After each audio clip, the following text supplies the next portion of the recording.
রাজ্যের বর্তমান আলু চাষের পরিস্থিতি নিয়ে একটি কথিকা। কারেন্ট রিসার্চ ইউটিউব চ্যানেলে সাম্প্রতিক বিষয় নির্ভর এ ধরনের বিভিন্ন কথিকা বা সমীক্ষা আপনারা শুনে থাকেন। শুরুতেই জানিয়ে রাখলাম এ তথ্য। এ ধরনের ভিডিও সামনে পেতে চাইলে চ্যানেলটিকে সাবস্ক্রাইব করে রাখুন। রাজ্যের কৃষি অর্থনীতির একটি বড় পরিসর হল আলু চাষ।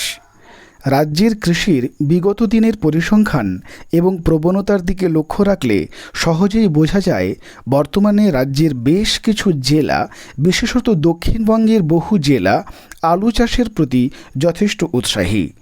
এই উৎসাহের কারণ মূলত দুটি। প্রথমত, সহজেই এই জমিতে আলুর চাষ করা সম্ভব হয়, এবং দ্বিতীয়ত, প্রায় প্রতি বছর আলু চাষের ব্যবসায়িক সাফল্য কৃষকদের আলু চাষে অনুপ্রাণিত করে। রাজ্যের কৃষি সমীক্ষকদের মত হল, পশ্চিমবঙ্গের আলু চাষের বেশিরভাগ ফায়দা তোলে ব্যবসায়ীরা।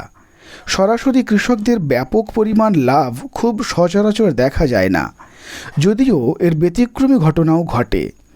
সুদূর বা অদূর অতীতে তাই রাজ্যের আলু চাষ বা আলু ব্যবসাকে অনেকে ভাগ্যের খেলা বা লটারি খেলার সাথে তুলনা করে থাকেন।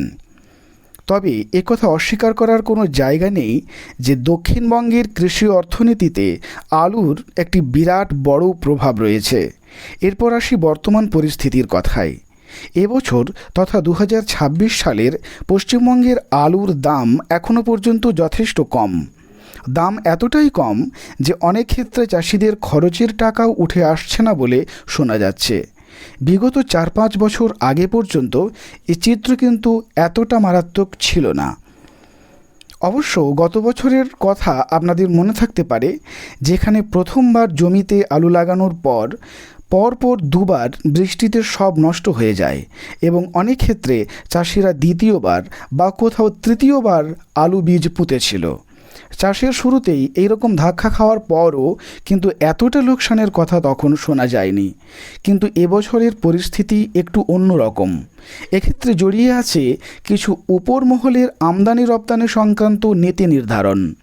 রাজ্যের বাজারে আলুর দাম কমাতে গত কবছর ধরে বাইরের রাজ্যে আলু রপ্তানি অনেকাংশে হ্রাস করা হয়েছে।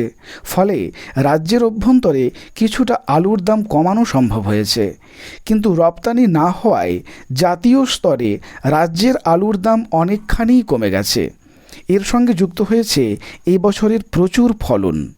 যদিও কৃষি ব্যবস্থায় প্রচুর ফলনকে ইতিবাচক বিপ্লব হিসেবেই দেখা হয়, কিন্তু সেই আশাবাদ এবছরের জন্য উল্টো ফল নিয়ে এসেছে। তথ্য বলছে, এবছর আলু উৎপাদন হয়েছে 140 থেকে 150 লক্ষ টন, যেখানে রাজ্যের বার্ষিক আলুর চাহিদা 60 থেকে 65 লক্ষ টন। অর্থাৎ কোথাও দ্বিগুণ বা কোথাও আরও বেশি ফলন ফলেছে। অর্থাৎ কোথাও প্রায় দ্বিগুণ বা কোথাও দ্বিগুণের চেয়েও বেশি ফলন হওয়ার ফলে বাজারে আলুর দাম একেবারেই কমে গেছে। কিন্তু এসব আলোচনার পরেও অনেকে প্রশ্ন করেন, ব্যবসায়িকদের লাভ বা ক্ষতি যাই হোক না কেন, ক্ষুদ্র কৃষকেরা আলুর জন্য যে খরচ করেছিল সেইটুকু অন্তত উঠে আসবে কি? কারেন্ট রিসার্চ ইউটিউব চ্যানেলে শুনলেন সম্প্রতি আলু চাষের ক্ষতি নিয়ে একটি প্রতিবেদন। এটি লিখেছেন শঙ্খ অধিকারী।